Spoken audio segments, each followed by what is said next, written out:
صدق الله العظيم وبلغنا رسوله النبي الأمين الكريم ونحن على ذلك لمن الشاهدين والشاكرين والحمد لله رب العالمین۔ بندے پروردگارم امت احمد نبی، دوست دار چار یارم تابع اولاد علی، مذہب حنفیہ دارم ملت حضرت خلیل، خاک پائے غوث اعظم زیر سایہ الولی۔ حضرات گرامی، قابل احترام بزرگوں اور قابل قدر نوجوان ساتھیوں،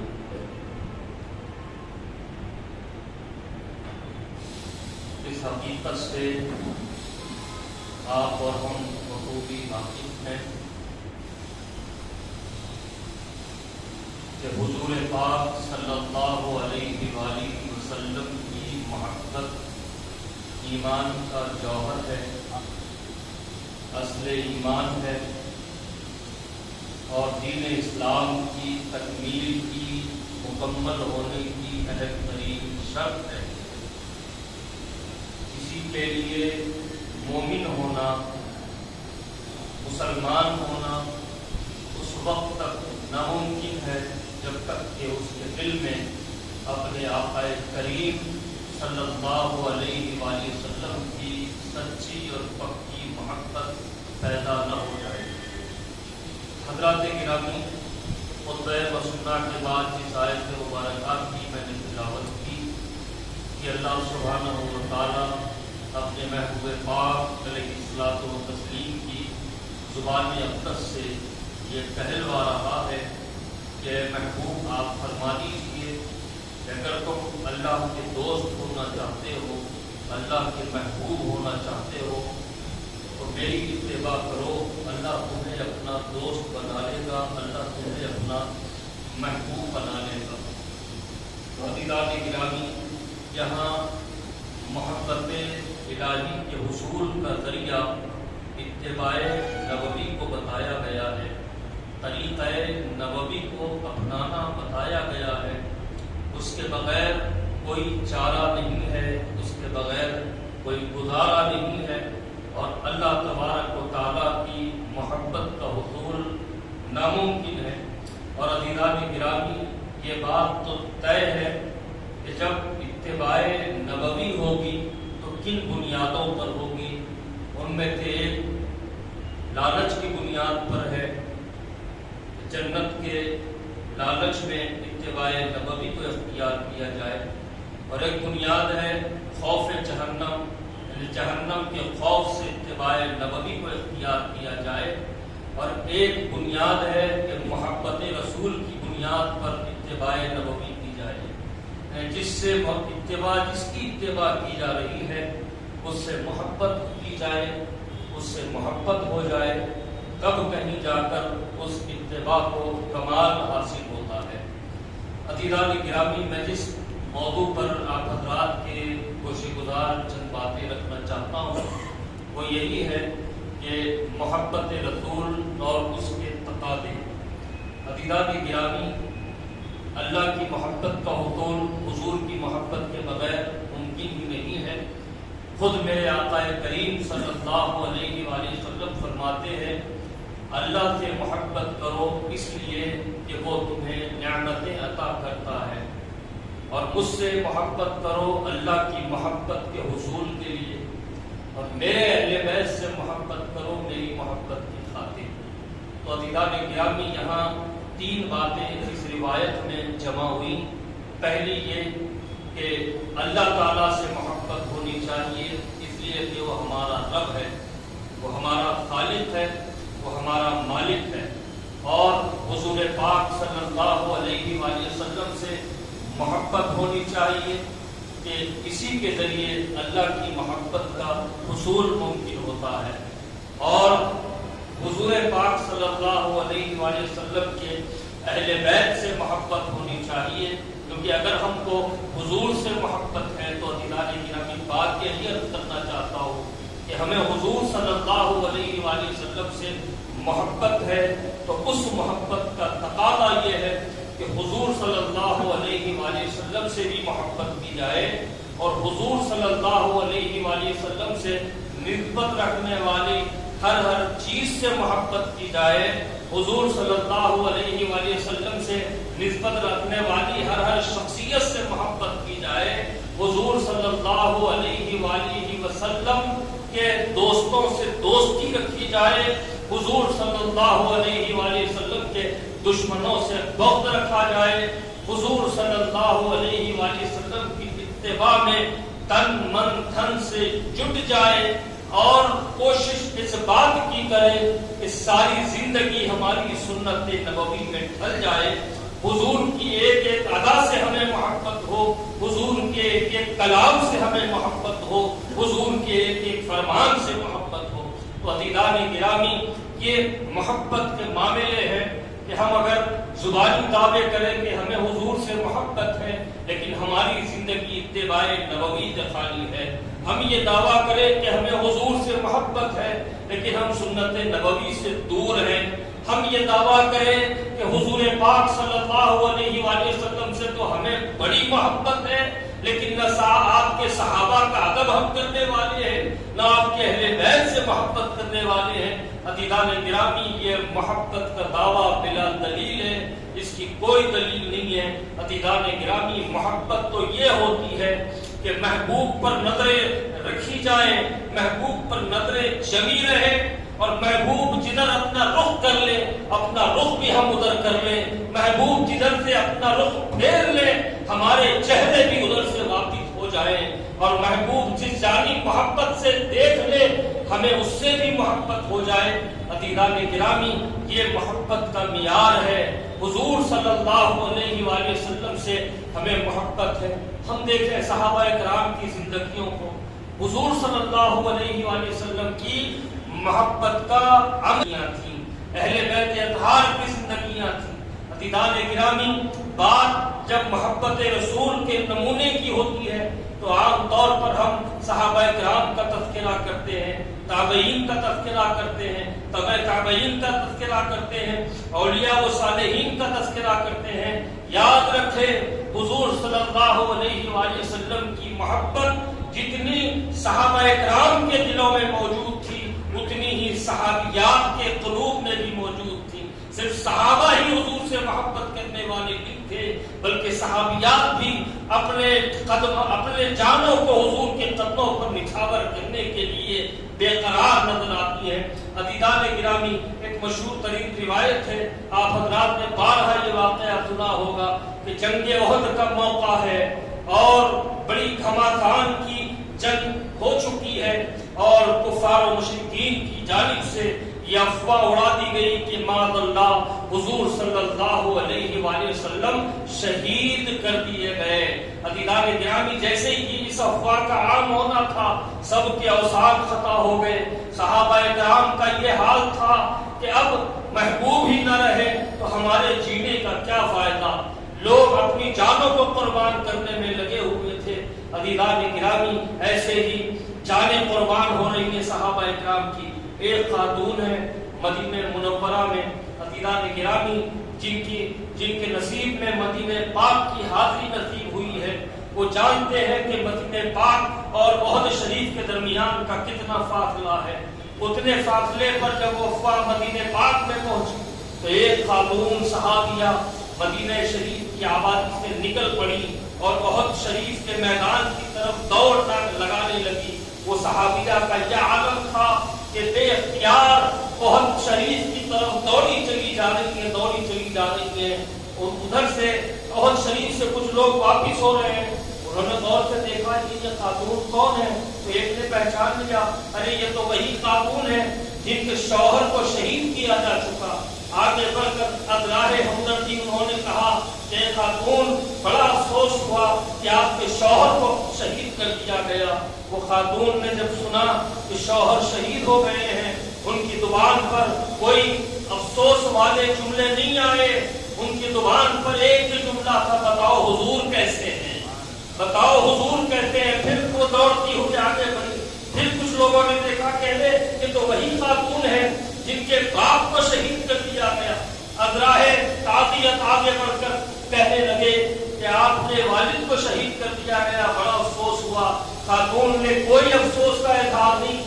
بس ان کی زبان پر ایک کلمہ ہی جاری تھا کہ بتاؤ میرے آقا کیسے ہیں.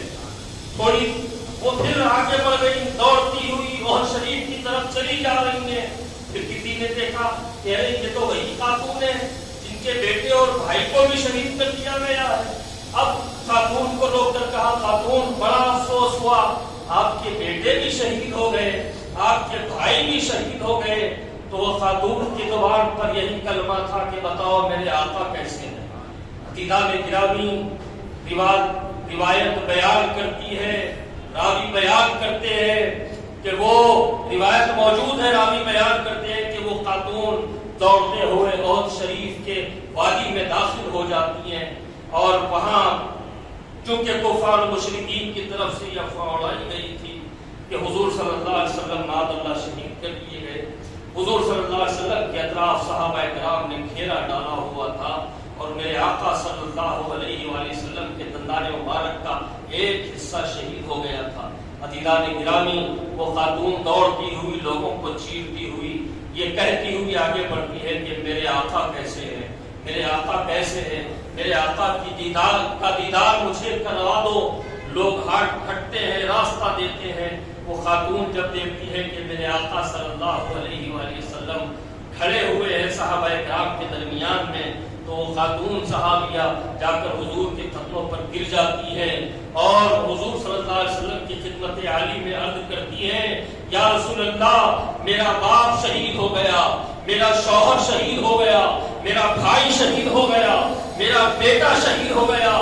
یا رسول اللہ مجھے کوئی غم نہیں ہے, یا رسول اللہ مجھے کوئی دکھ نہیں ہے, بس آپ سلامت ہیں, ہر غم میرے لیے ہلکا ہو چکا ہے.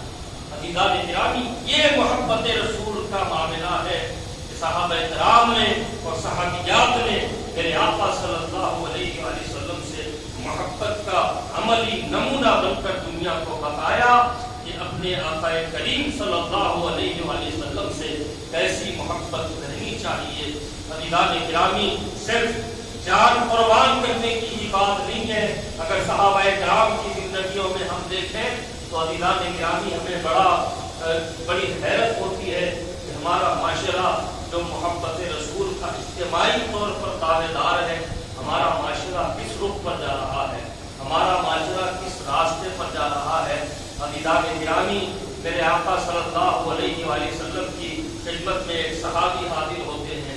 میرے آقا صلی اللہ علیہ وسلم نے ان کے ہاتھ پر ان کی انگلیوں پر میرے آقا نے نظر فرمائی تو میرے آقا نے دیکھا کہ ان کے ہاتھ میں سونے کی انگوٹھی موجود ہے, سونے کی انگوٹھی موجود ہے.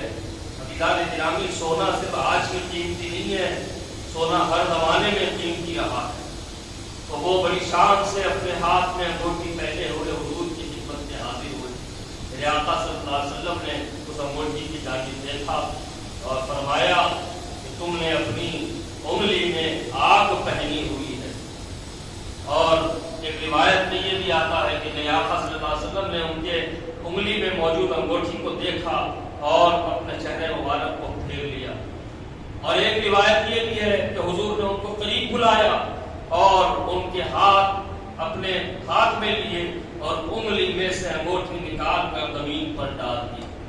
عزیزان گرامی, سونا ہر دور میں قیمتی رہا ہے. صحابہ کرام کی مجلس ہے, حضور کی مجلس ہے, حضور کا دربار ہے. تھوڑی دیر میں حضور صلی اللہ علیہ وسلم اس مجلس سے اٹھ کر تشریف لے گئے تو وہ صحابی جن کی انگلی سے سونے کی انگوٹھی نکالی گئی تھی وہ بھی اپنی جگہ سے اٹھ کر جانے لگے. تو دوسرے صحابی نے کہا, بھائی وہ انگوٹھی جو زمین پر پھینکی گئی تھی وہ تو یہیں پڑی ہے, ٹھیک ہے نہیں پہننا, حضور نے منع فرمایا, حضور نے پسند نہیں فرمایا, پہنو مت, لیکن یہ کسی اور کام میں بھی تو آ سکتی ہے. تو وہ صحابی کا جملہ کیا ہے, وہ صحابی فرماتے ہیں, میرے ساتھیوں, حضور نے جس چیز کو ناپسند فرمایا میں اسے کبھی زمین سے اٹھا نہیں سکتا. عزیزان گرامی, یہ جذبہ اتباع رسول اور یہ جذبہ محبت رسول ہے. تو حضور صلی اللہ علیہ وسلم کے محبت کا عملی نمونہ صحابہ کرام تھے, صحابیات تھے. عزیزان گرامی, ان کے احوال پر ہم نظر ڈالیں تو ہمیں اندازہ ہوتا ہے کہ ہم محبت رسول کا دعویٰ تو ضرور کرتے ہیں سے بہت دور ہیں. ہم محبت رسول کا دعویٰ کرتے ہیں لیکن ہماری زندگیاں سنت رسول سے خالی ہے. عزیزان گرامی، محبت رسول کا معیار کیا ہونا چاہیے؟ حضور کی خواہش کو اپنی ہر خواہش پر ترجیح دیتے، حضور کی مرضی کو اپنی ہر مرضی پر ترجیح دیتے، حضور کی پسند کو اپنی ہر پسند پر ترجیح دیتے. حضور نے جس کو پسند فرمایا، اگر ہمارا نفس یہ چاہتا ہے کہ وہ چیزیں اختیار کرے تو ہمارے ذہنوں میں یہ بات ہونی چاہیے کہ میں تو رسول پاک کا غلام ہوں، میں تو رسول پاک کا چاہنے والا ہوں، اور حضور نے اس چیز کو ناپسند فرمایا اور میں اگر اس کو اختیار کروں گا تو پھر میرا دعویٰ بغیر دلیل کے ہوگا اور حشر کے میدان میں اپنے آنکھوں کو کیا صورت دکھاؤں گا. عزیزان گرامی، یہ ہماری فکر ہونی چاہیے.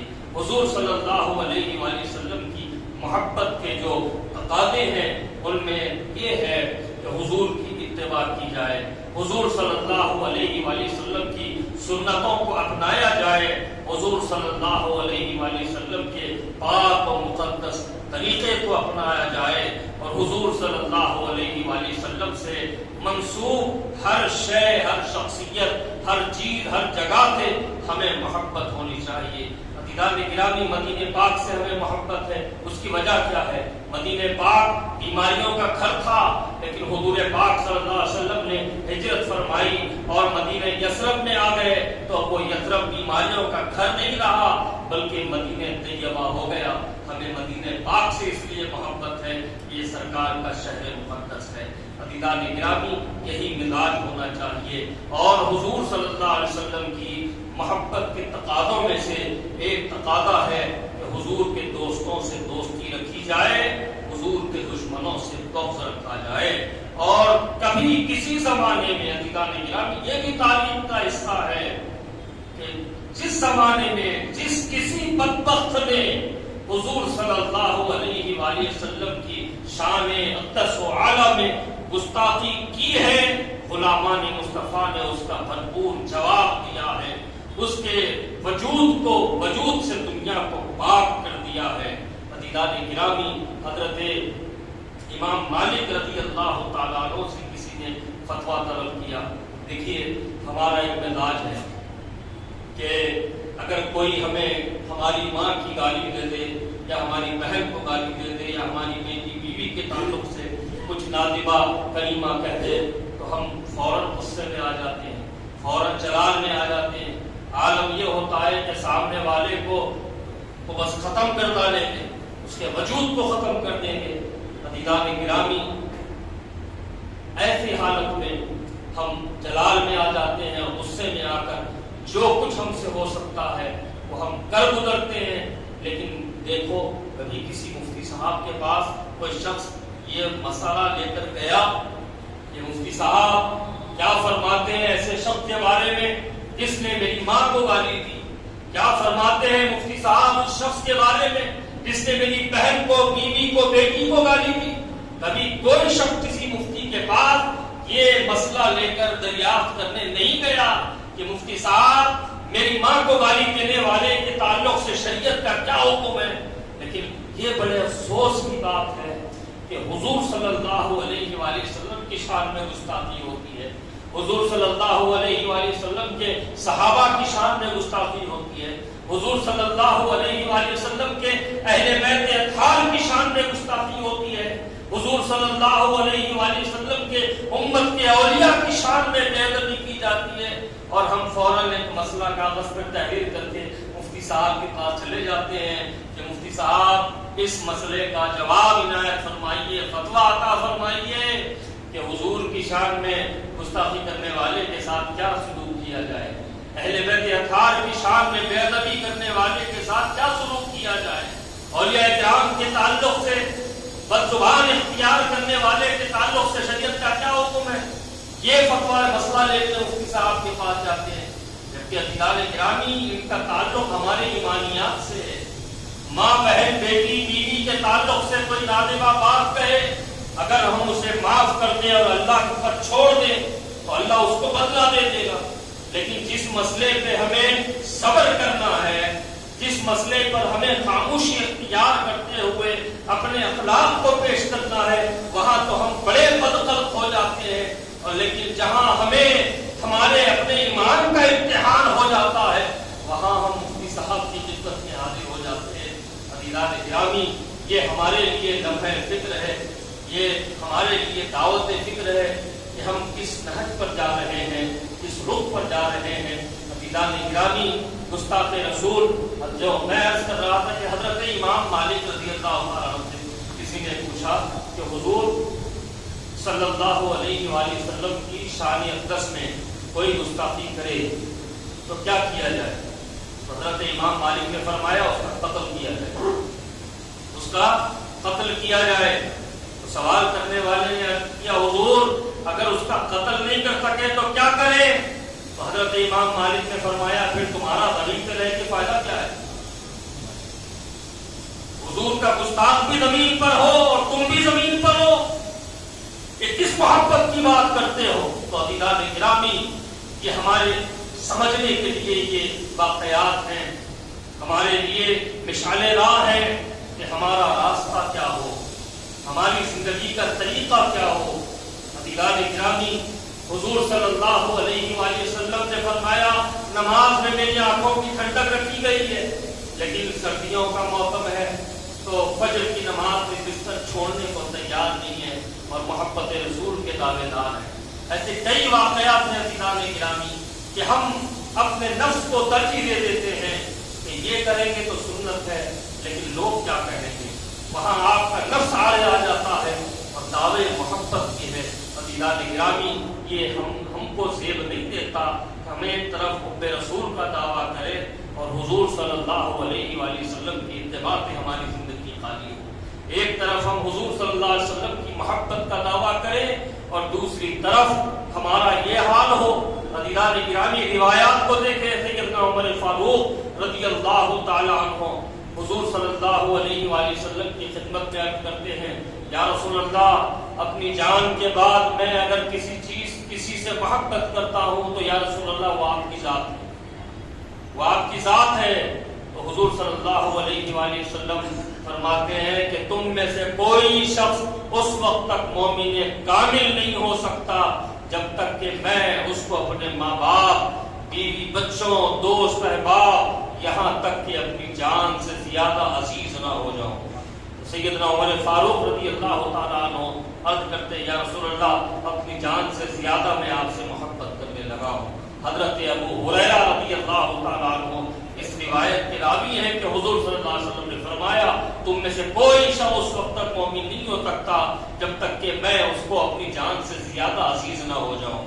حضرت انس بن مالک رضی اللہ تعالیٰ عنہ بھی روایت فرماتے ہیں کہ حضور صلی اللہ علیہ وسلم نے فرمایا کہ تم میں سے کوئی شخص اس وقت تک مومن کامل نہیں ہو سکتا جب تک کہ میں اس کو اپنی اولاد، اپنے بیوی، اپنے ماں باپ، اپنے دوست احباب، اپنے رشتہ دار، یہاں تک کہ اس کو میں اپنی جان سے زیادہ عزیز نہ ہو جاؤں۔ عزیزان گرامی، یہ میرے آقا صلی اللہ علیہ وسلم کے ارشادات و فرامین ہیں۔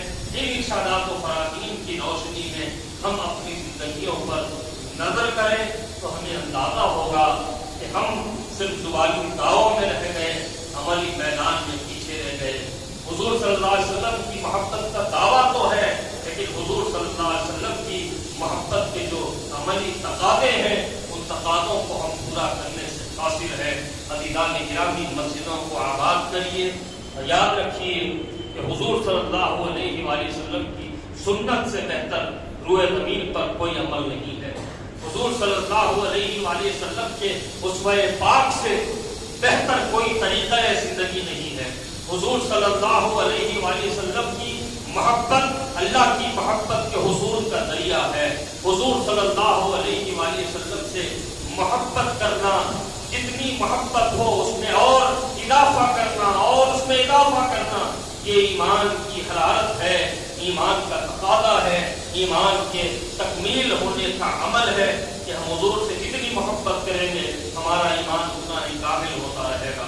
تو عزیزان گرامی، میرے آقا صلی اللہ علیہ وآلہ وسلم سے محبت کیجیے، میرے آقا صلی اللہ علیہ وسلم کی پسند کو اپنی پسند پر ترجیح دیجیے، حضور کی مرضی کو اپنی مرضی پر ترجیح دیجیے، پھر دیکھیے عزت آپ کے لیے ہوگی، سربلندی ایک وبا ایک بلا سے ہم ہر تھوڑے دن کو اتنا پریشان ہیں.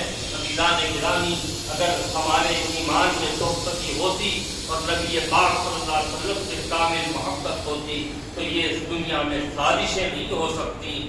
یہ بلاؤں وباؤں کا جو سلسلہ ہر تھوڑے دن کے بعد شروع ہو رہا ہے، اس سے مسلمان محفوظ رہتے، کیونکہ حضور صلی اللہ علیہ وسلم کی محبت جہاں بندے کو آخرت میں سربلند رکھے گی، دنیا میں بھی اس کو حفظ و امان عطا کرے گی.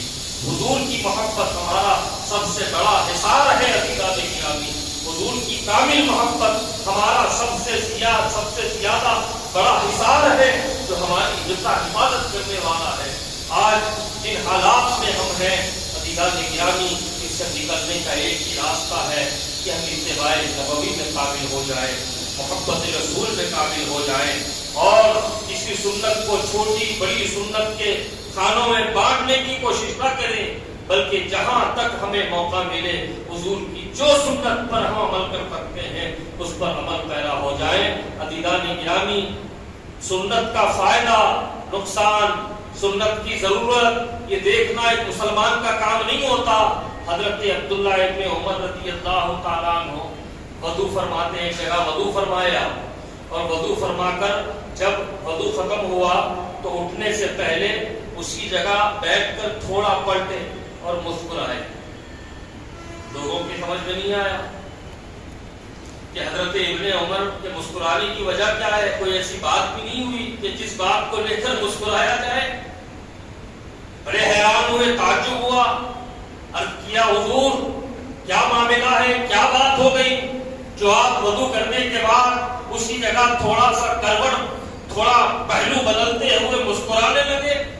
تو حضرت عبداللہ ابن عمر کا جواب سنیے. عزیزان گرامی فرماتے ہیں، میں نہیں جانتا کہ کس وجہ سے میں مسکرایا، میں تو بس اتنا جانتا ہوں کہ اس مقام پر میں نے دیکھا حضور نے ایک مرتبہ وضو فرمایا تھا اور بیٹھے بیٹھے حضور نے اپنا تھوڑا رخ بدلا تھا اور چہرے مبارک پر مسکراہٹ تھی.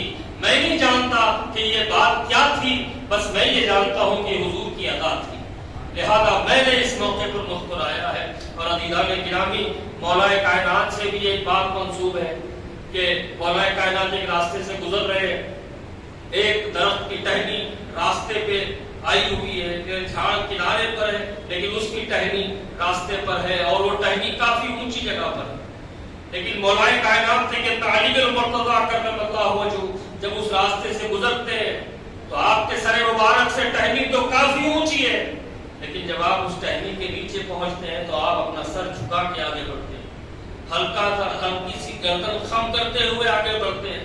لوگوں کو بڑی حیرانی ہوئی. عرض کیا امیر المومنین کیا معاملہ ہے، یہاں سے آپ نے اپنی گردن مبارک کو خم کیا، سر کو جھکا کر یہاں سے آگے بڑھتے ہیں، جبکہ یہاں آپ کے سر کو ایسا بھی نہیں ہے کہ ٹہنی لگ جانے کا خدشہ ہے. تو مولا کائنات فرماتے ہیں سنو، ٹہنی میں بھی جانتا ہوں کہ ٹہنی بہت اونچی ہے، میرے سر کو کوئی حرج نہیں ہو سکتا، لیکن میں کیا کروں، میرے آقا صلی اللہ علیہ وآلہ وسلم ایک مرتبہ اس راستے سے گزرے تھے، اسی ٹہنی کے نیچے سے میرے آقا نے اپنی گردن مبارک کو خم کر کے قدم آگے بڑھائے تھے، لہذا ٹہنی میرے سر کو لگے نہ لگے مجھے یہ نہیں دیکھنا ہے، مجھے تو بس یہ دیکھنا ہے کہ یہاں حضور نے اپنی گردن مبارک کو خم فرمایا تھا.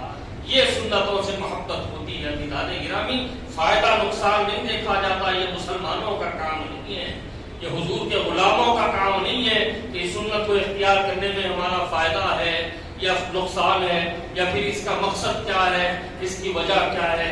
حضور کے غلام کا کام تو یہ ہے کہ حضور کا یہ عمل ہے تو یہ عمل ہمیں بھی پیارا ہو جائے، یہ عمل ہمیں بھی محبوب ہو جائے. اور عزیزان گرامی، حضور صلی اللہ علیہ وآلہ وسلم سے محبت کا ایک اور تقاضا ہے کہ زیادہ سے زیادہ اپنے آقا کریم صلی اللہ علیہ وآلہ وسلم کی خدمت عالی میں درود و سلام کے نذرانے پیش کرتے جائیں. عزیزان گرامی، جب جب ہمیں وقت ملے حضور کی خدمت میں درود و سلام کے نذرانے پیش کرتے رہیں. ایک صحابی عرض کرتے یا رسول اللہ، میں چاہتا ہوں کہ دن اور رات کو میں 4 حصوں میں تقسیم کر دوں، آدھا دن آدھی رات، آدھا دن آدھا دن، آدھی رات آدھی رات یا رسول اللہ میں چاہتا ہوں کہ آدھا دن آپ پر درود پڑھتا رہوں. حضور نے فرمایا یہ تو بہت اچھا ہے. پھر انہوں نے کہا یا رسول اللہ میں چاہتا ہوں کہ آدھا دن اور آدھی رات آپ پر درود پڑھتا رہوں. حضور نے فرمایا یہ بھی اچھا ہے. پھر انہوں نے کہا یا رسول اللہ میں چاہتا ہوں کہ پورا دن اور آدھی رات آپ پر درود پڑھتا رہوں. حضور نے فرمایا یہ بھی اچھا ہے. تو پھر انہوں نے کہا یا رسول اللہ میں چاہتا ہوں کہ پورا دن پوری رات آپ پر درود پڑھتا رہوں. حضور نے فرمایا تب تو تمہارا کوئی گناہ باقی نہیں رہے. عزیزان گرامی یہ درود و سلام کی برکتیں ہیں. تو یہ حضور سے محبت کا تقاضا بھی ہے کہ جس سے محبت ہے اس کا ذکر کیا جائے, جس سے محبت ہے اس کے دربار سے اپنے رابطے بڑھائے جائیں, جس سے محبت ہے اس کے پاک دربار سے اپنی وابستگی مضبوط ہوتی رہے. اور درود سلام بھی ایک ذریعہ ہے کہ حضور کے دربار سے ہماری وابستگی مضبوط ہوتی چلی جاتی ہے. جتنا ہم حضور کی خدمت میں درود پیش کرتے رہیں گے, حضور صلی اللہ علیہ وآلہ وسلم کے دربار سے ہماری وابستگی اتنی ہی مضبوط ہوتی جائے گی اور ہمارے دلوں میں حضور کی محبت اتنی ہی گہری ہوتی چلی جائے گی. تو عزیزان گرامی اپنا وقت یوں ہی ہم ضائع کرتے ہیں. بہتر یہ ہے کہ جو وقت ہمیں ملے حضور صلی اللہ علیہ وآلہ وسلم کی خدمت عالی میں درود شریف کے نذرانے پیش کرتے رہے. حضرات گرامی وقت دعا ہے کہ اللہ تعالیٰ آپ کو ہم کو ہر بلا ہر وبا سے محفوظ رکھے, اور یہ جو سازش ہے یا پھر بلا ہے وبا ہے اللہ اس کا رسول بہتر جانے. بس ہمیں احتیاط کرنی ہے, احتیاط ہمارے لیے لازم ہے. اور عزیزان گرامی ایک بات اور ہے کہ اپنے چہروں پر ماسک ضرور لگائیں. ٹھیک ہے, یہ بڑی فائدے مند چیز ہے کہ ایک تو ہم وبا سے محفوظ رہیں گے, دوسرے پولیوشن سے محفوظ رہیں گے, دیگر جراثیم سے محفوظ رہیں گے. ساتھ ہی ساتھ ہمارا جو محنت کا کمایا ہوا پیسہ ہے وہ خامخواہ کے دوسروں کی تجوریوں میں منتقل نہیں ہوگا. اس لیے بھی اپنے چہروں پر ماسک لگائے رکھیں, کیونکہ آج کل ماسک نہ پہننا پھر اس پہ چالان ہونا یہ بھی ایک طبقے کے روزگار کا ذریعہ بن چکا ہے. تو عزیزان گرامی ہماری آپ کی محنت کی کمائی ہے. اگر یہ 1000 روپیہ کوئی معمولی رقم نہیں ہوتی, ہمارے بیوی بچوں کے بڑے کام آ سکتی ہے. ہاں اتنے پیسے والے ہیں کہ بیوی بچوں کو 1000 روپے کی کوئی اہمیت ہی نہیں ہے, تو پھر کسی غریب کے کام کو 1000 روپے آ سکتے ہیں. بہتر یہ ہے کہ احتیاط کریں اور ماسک کا استعمال کریں اور اپنی محنت کی کمائی کو یوں ہی ضائع جانے مت دیں. اللہ تعالیٰ آپ کو ہم کو سب کو حفظ و امان میں رکھے. اور مسجد ہادہ میں گزشتہ اتوار کو اپنے بچوں کو, اپنے نونہالوں کو اس مدرسے میں داخل کروائیں اور اپنے بچوں کو قرآن کا حافظ بنائیں. اللہ تعالیٰ آپ کو ہم کو سب کو توفیق نصیب عطا فرمائے کہ ہم حضور صلی اللہ علیہ وآلہ وسلم کی سنتوں کے مطابق اپنی زندگی گزاریں. باخر دعوانا الحمدللہ رب العالمین.